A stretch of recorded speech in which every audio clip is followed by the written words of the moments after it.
The NFL Draft is just a couple of weeks away, and I wanted to break down a full 7-round mock draft for the New England Patriots, but I wanted to look at it from the standpoint as if Travis Hunter and Adbul Carter are not available at pick number 4. What do the Patriots do then? How do they base their entire 7-round skills on not having Hunter or Carter? We'll break that down here on Patriots Today by Chat Sports, but first things first, should the Patriots trade down if there is no Carter or Hunter available at pick number 4? Yes or no? Let me know in the comment section down below. I am 110% okay with either one. I think that you can get a great player at pick number 4, but I also think that if you can squeeze enough draft picks out of whichever team you're trading with, going down to the top 10, I think that's also a very good move for the Patriots as well. You guys let me know in the comment section down below. Just to re-jog your memory, since we have traded Joe Milton, our draft stock changed just a little bit. Picks 1 through 4 are still the same. Round 1, 2, 3, and 4.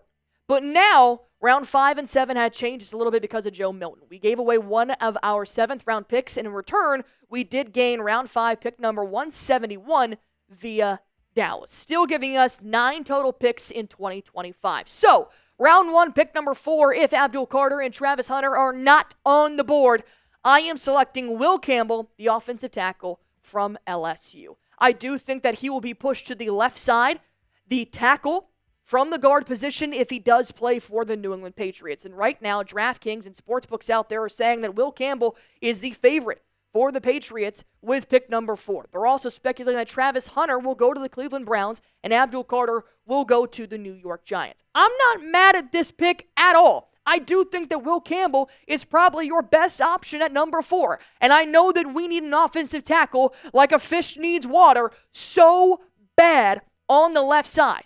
And I think when you look at who he is off the field, what he is able to do on the field, and just as an all-around player with a captain mentality and a Mike Vrabel as your head coach, Will Campbell makes way too much sense for the Patriots with pick number 4 to trade down.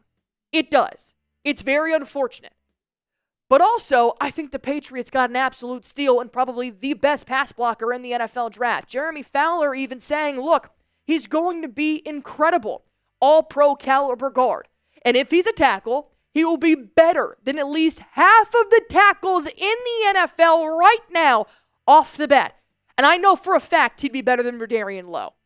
Captain, started every game. Just don't overthink it. I think us as Patriots fans right now, because we do not have the top 3 picks in the draft, we're thinking, oh, let's just trade down. Let's just go to number 9. Let's just completely just throw away our draft because we can't get Travis Hunter and Adbul Carter. And I get it. It's tough.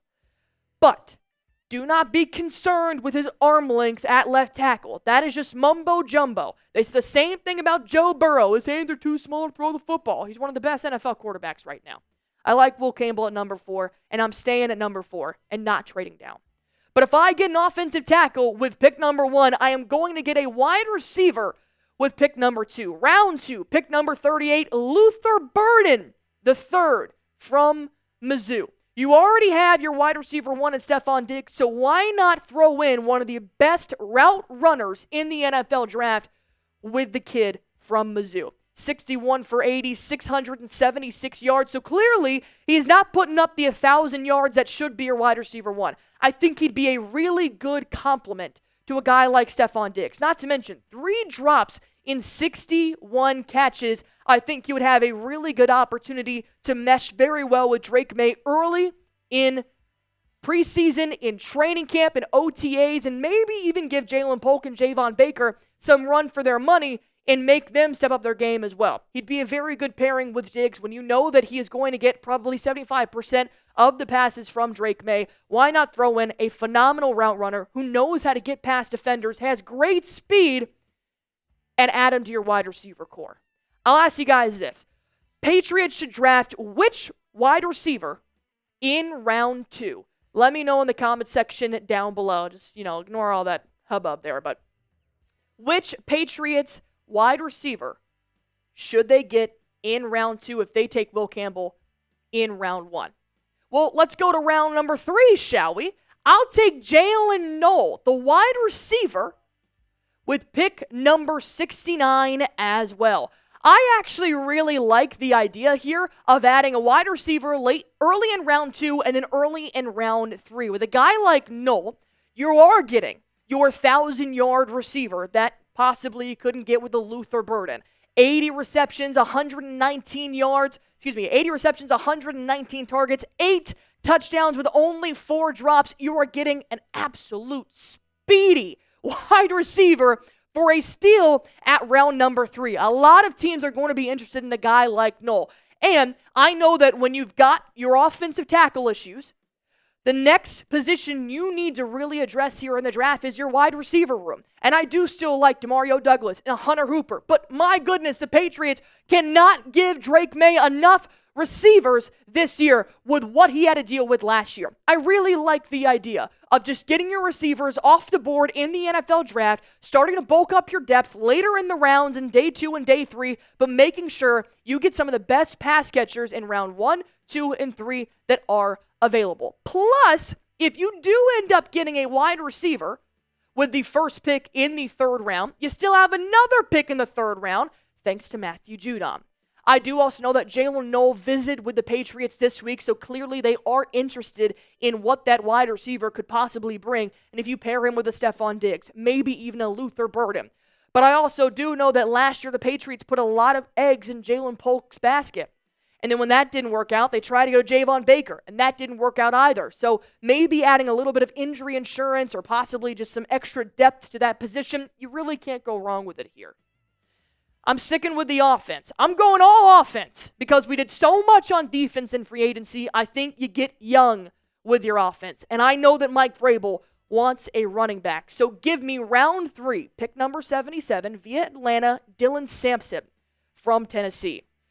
We want to add some speed to our running back core. Right now, you've got your bruising back with Ramondre Stevenson, and Gibson is a very speedy running back too. He has a lot of burst, and he knows how to get through that line, but I think Dylan Sampson could be game-changing. 1,500 yards on 250 carries. He is fully equipped with handling a lot of totes for a college football team, and only 4 fumbles. It's not too bad. It's really not bad, especially doesn't compare to Ramondre Stevenson's 7 fumbles as well. With Vrabel wanting to draft a running back, a young running back, I really feel like they're trying to push Ramondre Stevenson's comfortability with his job security. I want them to be able to have another option. Jermichael Hasty really didn't push needle for us last year, and I think that developing Dylan Sampson would also be a really good opportunity for the Patriots after they move off of Ramondre Stevenson if he can't get the job done this year. We need a good speed option. You've got your knuckles with Ramondre. Now we need to find a little bit of a Sonic to put in that mix. Give Drake May some help on the ground if Stevenson has a season like he had last year. So knowing that Vrabel wants to add a young running back to the core, which round do you think the Patriots should draft the running back? Should it be rounds 1 through 4? Should it be later in the draft, possibly even a day 3? Type Y for yes, type in for no. If you guys think they should draft a running back in rounds 1 through 4. We will get to the back half of the NFL draft in just 1 second, but let me go ahead and tell you guys real quick about our sponsor on today's show, and that is Prize Picks. This is the best way to win some cash while you guys are watching sports, and it's probably the easiest way to do so as well by making your lineup. All you guys have to do is just pick more or less on a player's projected stat for your shot to win up to 1,000 times your cash today. And springtime is here, and baseball season is officially underway. Don't miss your chance to add your favorite players from the diamond in your Prize Picks lineup. Whether it's strikeouts, RBIs, or first inning runs, you guys can take your picks. And you can also mix and match your player projections with baseball, basketball, hockey, soccer, golf, even esports.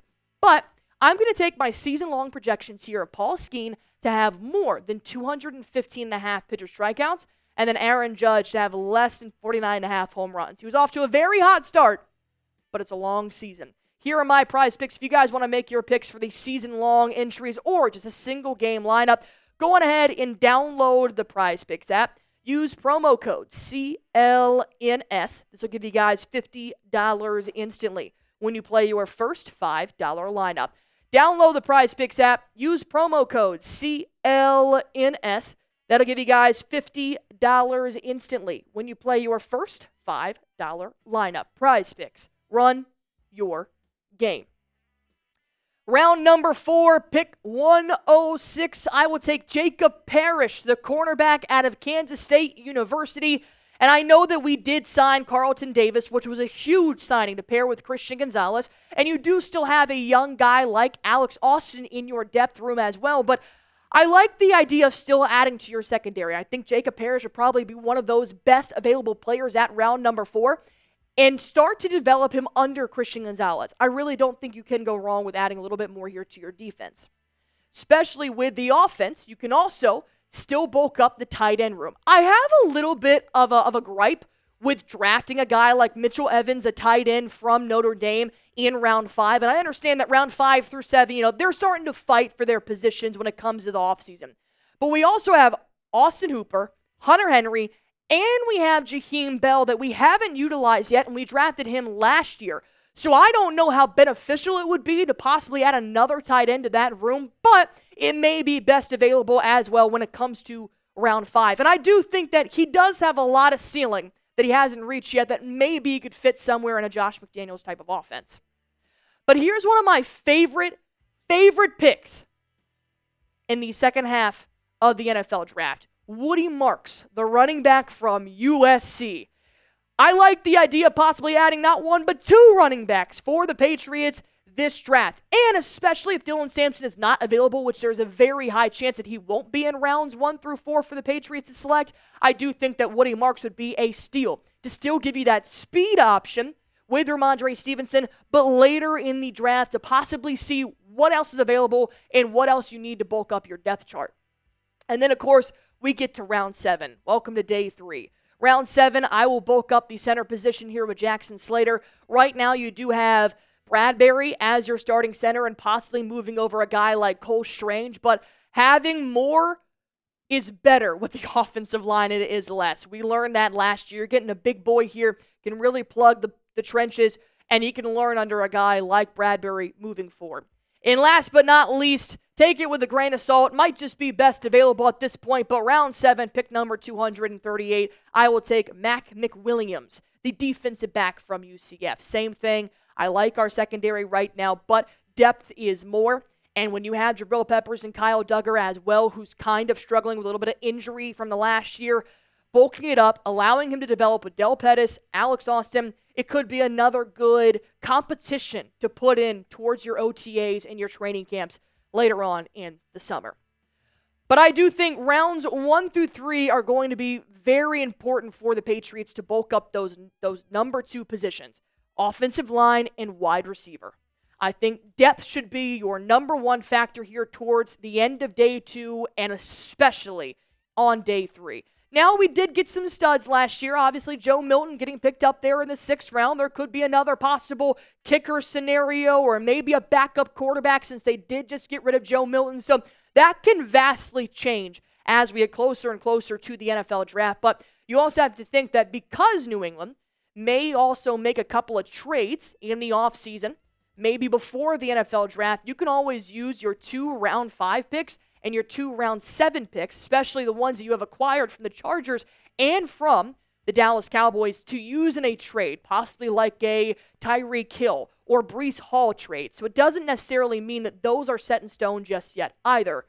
So you do have to keep that in mind moving forward.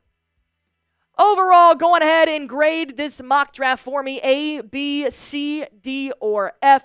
I'm not going to give my grade because, honestly, I would be a little bit biased. So go ahead and let me know in the comment section down below. Like I said, this is the month to be subscribed to Patriots Today by Chat Sports. If you guys haven't already, help us reach 25,000 subs and hit that button.